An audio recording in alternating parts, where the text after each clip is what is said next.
Hello everyone, this is Koyeli and welcome to Learning Aura. আজ আমরা grammar practice session part 17 করব। এখানে তোমরা রেগুলার ভোকাব এবং গ্রামারের ওপর প্র্যাকটিস সেট পাচ্ছ। আমাদের সামনে পিএসসি ক্লার্কশিপ এক্সামকে টার্গেট করে আমরা র্যাপিড রিভিশনের জন্য ভোকাবের ওপর প্র্যাকটিস সেট পাচ্ছি। তো অবশ্যই তোমরা প্রত্যেকটা সেশন অ্যাটেন্ড করো কম টাইমে। কিভাবে তোমাদের পুরোটা রিভিশন হয়, এক্সাম টার্গেটেড যে ভোকাবগুলো রয়েছে, মানে এক্সাম টার্গেটেড ইডিয়ামস, প্রেপোজিশন, তারপর তোমাদের সিনোনিম, অ্যান্টোনিম, সব কিন্তু আমরা ডেলি 10-15 মিনিটসের একটা ক্লাসে কাভার করছি। তো অবশ্যই তোমরা প্রত্যেকটা সেশন দেখতে থাকো, লার্নিং অরার সাথে যুক্ত হয়ে থাকো। আর এখানে যে সমস্ত পিডিএফগুলো ওপরে প্র্যাকটিস সেট করানো হচ্ছে, সেই সমস্ত পিডিএফ তোমরা পেয়ে যাবে লার্নিং অরার টেলিগ্রাম চ্যানেলে। লার্নিং অরার টেলিগ্রাম চ্যানেলের লিঙ্ক দেওয়া রয়েছে ডিসক্রিপশন বক্সে, সেখানে গিয়ে তোমরা জয়েন হয়ে যাও। তো চলো দেরি করছি না, শুরু করছি আজকের সেশন। শুরু করার আগে বলবো, যদি ভিডিওগুলো ভালো লাগে, যদি তোমাদের হেল্পফুল বলে মনে হয়, অবশ্যই একটা লাইক করে দেবে, কমেন্ট সেকশনে তোমাদের মতামত জানাবে এবং শেয়ার করবে তোমাদের ফ্রেন্ডসদের সাথে, এবং লার্নিং অরা সাবস্ক্রাইব করে রাখবে। এটা অবশ্যই আমাকে মোটিভেট করবে তোমাদের জন্য আরও সিলেক্টিভ এবং আরও ভালো ভালো কন্টেন্ট নিয়ে আসতে। তো চলো শুরু করছি আজকের সেশন। দেখো কোয়েশ্চেন নাম্বার 1-এ কী রয়েছে। আজকে আমরা বেশ কয়েকটা এরর কারেকশন করব।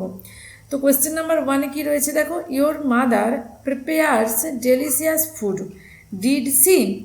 তো এখানে সেন্টেন্সটার মধ্যে কিছু যদি ভুল থাকে সেটা আমাদের এখানে আইডেন্টিফাই করতে হবে। দেখো এটা হচ্ছে কোয়েশ্চেন ট্যাগ থেকে আসা একটা কোয়েশ্চেন বা এরর। কোয়েশ্চেন ট্যাগের যে বেসিক রুলগুলো কি, প্রথমেই আমরা মনে রাখবো কোয়েশ্চেন ট্যাগের rule, no change of tense. টেন্সের অর্থাৎ টেন্সের কোনো চেঞ্জ হবে না।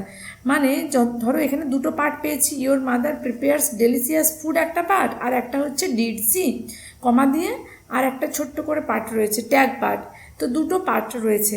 তো আমাদের এই পার্টটা যদি প্রেজেন্ট টেন্সে থাকে, ট্যাগ পার্টটাও কিন্তু অবশ্যই প্রেজেন্ট টেন্সে হবে। যদি এই পার্টটা ফার্স্টে থাকে তাহলে ট্যাগ পার্টটাও পাস্টে হবে। তো অবশ্যই মনে রাখবেন নো চেঞ্জ অফ টেন্স। আর একটা গুরুত্বপূর্ণ যেটা রুল কোশ্চেন ট্যাগের ক্ষেত্রে, আমাদের যদি মেন পার্টটা, এটা তো আমাদের মেন পার্ট, তো যদি আমাদের মেন পার্টটা থাকে পজিটিভে, ঠিক আছে, বা অ্যাফার্মেটিভে, সেক্ষেত্রে ট্যাগ পার্টটা হয়ে যাবে নেগেটিভ বা তোমার নাবাচক সেন্টেন্সে। তাহলে এখানে আমরা মনে রাখবো, যদি এটা পজিটিভে থাকে ওটা নেগেটিভ হয়ে যাচ্ছে, আর এই পার্টটা যদি নেগেটিভে থাকে সেক্ষেত্রে এই পার্টটা হয়ে যাবে পজিটিভে। এই দুটো হচ্ছে আমাদের একদম বেসিক রুল কোশ্চেন ট্যাগের। তাহলে এখানে কি রয়েছে, প্রিপেয়ার্স। প্রিপেয়ার্সটা কি, প্রিপেয়ার্সটা হচ্ছে সিম্পল প্রেজেন্ট টেন্স। তাহলে এই দিকটা সিম্পল প্রেজেন্টে রয়েছে, মানে আমার ট্যাগ পার্টটাও সিম্পল প্রেজেন্টে হবে। কিন্তু এখানে কি রয়েছে দেখো, ডিডটা কি, ডিডটা হচ্ছে V2 অর্থাৎ পাস্ট। তাহলে বুঝতে পারছি অবশ্যই পাস্ট এখানে হবে না। তাহলে এখানে কি হবে, ডাজন্ট সি হবে। ডাজন্ট কেন হলো, কারণ দেখো এই পার্টটা ছিল অ্যাফার্মেটিভ অর্থাৎ পজিটিভ সেন্টেন্স, হ্যাঁ বাচক সেন্টেন্স ছিল, যে তোমার মা ডেলিশিয়াস ফুড প্রিপেয়ার করে। তাহলে এটা তোমার অ্যাফার্মেটিভে ছিল, তাহলে ট্যাগ পার্টটা হয়ে যাবে নেগেটিভে এবং প্রেজেন্ট টেন্সে। তাহলে ডাজন্ট সি হবে। তাহলে এই যে ডিড সি, এই পার্টটা আমার এরর ছিল। তাহলে এখানে আমার option 4 will be the right answer. Question number 2 কী রয়েছে, mister Vinu has never slept in a igloo. Mister Vinu কখনো ইগলুতে ঘুমায়নি। ইগলু, ই সাউন্ড আসছে। ইটা কি সাউন্ড গো, ই হচ্ছে ভাওয়েল সাউন্ড, আর আমরা অলওয়েজ ভাওয়েল সাউন্ডের সাথে অ্যানের ব্যবহার করি। আর যদি কনসোনেন্ট সাউন্ড থাকে, তো কনসোনেন্ট সাউন্ডের সাথে আমরা কিন্তু আর্টিকেল এর ব্যবহার করব। কিন্তু এখানে যেহেতু ইগলুটা ভাওয়েল সাউন্ড, তার সাথে এ নয়, কি হবে, তার সাথে হবে অ্যান ইগলু। তাহলে কি হয়ে যাচ্ছে, অপশন 2 হয়ে যাচ্ছে আমাদের রাইট অ্যান্সার, এ নয় an igloo. Question number 3, my neighbours were serious injured in the car accident. এবার এখানে চারটে পার্টের মধ্যে কোন পার্টটাই ভুল রয়েছে দেখতে হবে। দেখো মাই নেবার্স ওয়ার সিরিয়াস নয়, সিরিয়াসলি ইনজিওর্ড করতে হবে, সিরিয়াসলি ইনজিওর্ড। আচ্ছা এবার সিরিয়াসলি কেন হলো, দেখো ইনজিওর্ড, তারা খুব গুরুতরভাবে আহত হয়েছে। ইনজিওর্ড, এটা কি ইনজিওর্ডটা হচ্ছে ভার্ব। আচ্ছা ভার্বকে কে কোয়ালিফাই করে বলো তো? ভার্বকে কোয়ালিফাই করে অ্যাডভার্ব, মানে ভার্বের তীব্রতা বলো বা ভার্ব সম্পর্কে কিছু যদি বোঝাতে হয় বা বলতে হয় সেক্ষেত্রে আমরা অ্যাডভার্বের ব্যবহার করি। তো সিরিয়াসলি আর সিরিয়াস এটার মধ্যে কি তফাৎ রয়েছে দেখো। সিরিয়াসলি এটা হচ্ছে অ্যাডভার্ব আর সিরিয়াস এটা হচ্ছে কি, এটা হচ্ছে অ্যাডজেক্টিভ। যদি কোনো নাউনকে কোয়ালিফাই করতে হয় সেক্ষেত্রে আমরা নাউনকে কোয়ালিফাই করার জন্য অ্যাডজেক্টিভের ব্যবহার করি, আর ভার্বকে কোয়ালিফাই করার জন্য বা ভার্বের তীব্রতা বা ভার্ব সম্পর্কে কিছু বোঝাতে হলে সেক্ষেত্রে আমরা অ্যাডভার্বের ব্যবহার করি। তাহলে এখানে আমরা অবশ্যই সিরিয়াসলি করব, মানে কী রকম আহত হয়েছে, গুরুতরভাবে, সিরিয়াসলি। তাহলে যেহেতু এখানে ভার্ব ইনজিওরকে কোয়ালিফাই করা হচ্ছে তাহলে এখানে সিরিয়াস নয়, সিরিয়াসলি।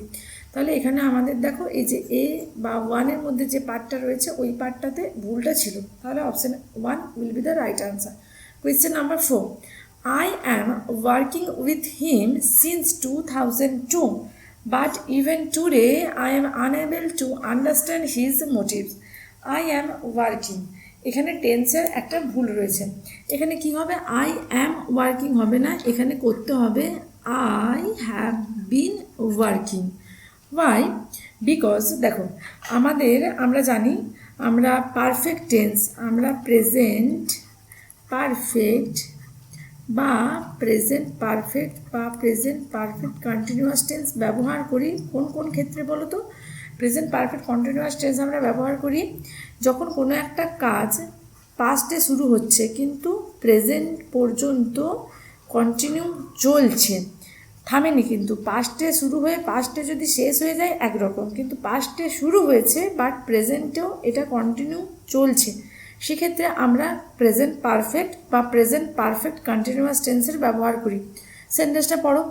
দেখো আমি 2002 সাল থেকে বা 2002 সাল থেকে তার সাথে কাজ করছি, কিন্তু টুডে এখনও পর্যন্ত আমি তাকে বা তার মোটিভটা আমি বুঝতে আনএবল, অক্ষম। তার মানে কি এখনও আমি তার সাথে কাজ কন্টিনিউ করছি, মানে পাস্টে, অর্থাৎ 2002 থেকে স্টার্ট করেছি, এখনও আমার তার সাথে কাজ করা চলছে। তাহলে কি দেখো, তাহলে কি পেলাম, পাস্টে শুরু হয়েছে অ্যাকশনটা, প্রেজেন্টেও কন্টিনিউ হচ্ছে, তাহলে এখানে অবভিয়াসলি প্রেজেন্ট পারফেক্ট বা প্রেজেন্ট পারফেক্ট কন্টিনিউয়াস টেন্সের ব্যবহার করব। প্রেজেন্ট পারফেক্ট কন্টিনিউয়াস এখানে বেশি অ্যাপ্রোপ্রিয়েট, তাই এখানে আমরা বলবো আই অ্যাম নয় I have been working with him. তাহলে এখানে আমার এই যে অপশন 2 অর্থাৎ 2 পার্টে এররটা রয়েছে। Question number 5, we should not make a noise in the class. Noise কি সাউন্ড রয়েছে? নয়েজ রয়েছে কনসোনেন্ট সাউন্ড, আর কনসোনেন্ট সাউন্ডের সাথে always we will use article a. তাহলে অ্যান নয়েজ নয়, এ নয়েজ। সো এখানে আমাদের 4 নাম্বার পার্টে ভুলটা রয়েছে, অ্যান হবে না, হতো এ। সো অপশান 4 হয়ে যাচ্ছে এখানে right answer. Question number 6, it is take a couple of minutes for the computer to boot up. দেখো ইট ইজ টেক নয়, কি হবে, ইট টেক্স হবে, it takes a couple of minute, মানে এটা 2 মিনিট সময় নেয়, তাহলে এখানে ইট ইজ টেক নয়, ইট টেক্স হবে। অপশান 4-এ রয়েছে রাইট আনসার।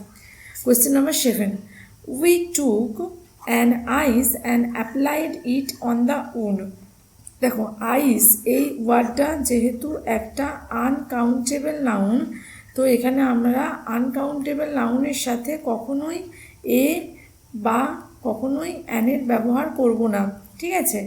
তো আনকাউন্টেবল নাউনের সাথে যেহেতু এ বা অ্যানের ব্যবহার করি না, এখানে অ্যানের ব্যবহারটা ভুল। তাহলে we took a cube of ice বলতে পারি, না হলে বলতে পারি উই টুক সাম আইস বলতে পারি। তাহলে এখানে অ্যান আইস আমাদের হচ্ছে না, তাহলে অপশান 4-এ কিন্তু আমাদের এররটা রয়েছে। এ কিউব অফ আইস বলতে পারি বা এ পিস অফ আইস বলতে পারি, মানে বরফের একটা টুকরো। তাহলে অ্যান আইস কিন্তু কখনোই করতে পারছি না। সো অপশান 4-এ রয়েছে আমাদের এররটা। Question number 8, Haris told me in the morning that Gaurav will come tomorrow. দেখো প্রথমে ভাবটা কিসে রয়েছে, V2-তে, অর্থাৎ পাস্ট টেন্সে। তাহলে সেকেন্ডের ভাবটাও আমরা কিন্তু পাস্টে করব। তাহলে উইলের পাস্ট কি, উইলের পাস্ট হচ্ছে উড। তাহলে Haris told me in the morning that Gaurav would come tomorrow, Gaurav would come tomorrow. তাহলে এখানে উইলের পরিবর্তে উডের ব্যবহার করতে হবে। তাহলে এখানে আমরা দেখতে পাচ্ছি 3 পার্টের যে পার্টটা মেনশন করা রয়েছে ওই পার্টটাতে এরর রয়েছে, তাহলে এই 3টাকেই আমরা রাইট অ্যান্সার হিসাবে নেব। কোয়েশ্চেন নাম্বার 9 কি রয়েছে, a should voice must convey both confidence and intimacy, qualities which can be attributed to a few key components. এখানে আমাদের ভুলটা কোথায় রয়েছে, ভয়েসটা হচ্ছে একটা নাউন আর সুদটা কি, সুদটা হচ্ছে একটা ভার্ব। তাহলে নাউন কীরকম ভয়েস, না একটা নরম বা একটা আরামদায়ক ভয়েসের কথা এখানে বোঝানো হচ্ছে, তাহলে নাউনকে কোয়ালিফাই করছে। নাউনকে কে কোয়ালিফাই করে, একটু আগে আমরা দেখে এলাম নাউনকে কোয়ালিফাই করে কোনো অ্যাডজেক্টিভ। তাহলে আমার অ্যাডজেক্টিভ কি, অ্যাডজেক্টিভটা হচ্ছে সুদিং, সুদটা কিন্তু ভার্ব, সুদ মানে কি প্রশমিত করা বা আরাম দেওয়া, তাহলে সুদটা ভার্ব এখানে হবে না, এখানে কি করতে হবে, সুদিং ভয়েস করতে হবে। কারণ কেমন ভয়েস, সুদিং ভয়েস, তাহলে STHING সুদিং, তাহলে ইনস্টেড অফ সুদ we have to use soothing, that is an adjective. তাহলে কী হবে, এ সুদিং ভয়েস, তাহলে অপশান 2তে হয়ে যাচ্ছে আমাদের right answer. Question number 10, question number 10-এ কী রয়েছে দেখো, all these things happen because she do not pay heed to my words, all these things happen. তাহলে দেখো এখানে থিংসটা রয়েছে প্লুরাল নাউন, তাই এখানে প্লুরাল ভার্ব ইউজ করেছি হ্যাপেন, ঠিক আছে। আর টেন্স কিসে রয়েছে, সিম্পল প্রেজেন্ট টেন্সে দেওয়া রয়েছে সেন্টেন্সটা। তাহলে এখানে যেহেতু সেন্টেন্সটা আমার সিম্পল প্রেজেন্ট টেন্সে রয়েছে, সেকেন্ড পার্টে যাব সি, তারপর আমরা সিম্পল প্রেজেন্ট টেন্সেই করব। তাহলে দেখো সি এর পরে ডু কেন হবে, সি এর পরে ডাজ হবে, কেন ডাজ হলো, কারণ সি হচ্ছে থার্ড পারসন সিঙ্গুলার নাম্বার বা সিঙ্গুলার নাউন, সিটা একটা সিঙ্গুলার নাউন নয়, সিঙ্গুলার প্রোনাউন।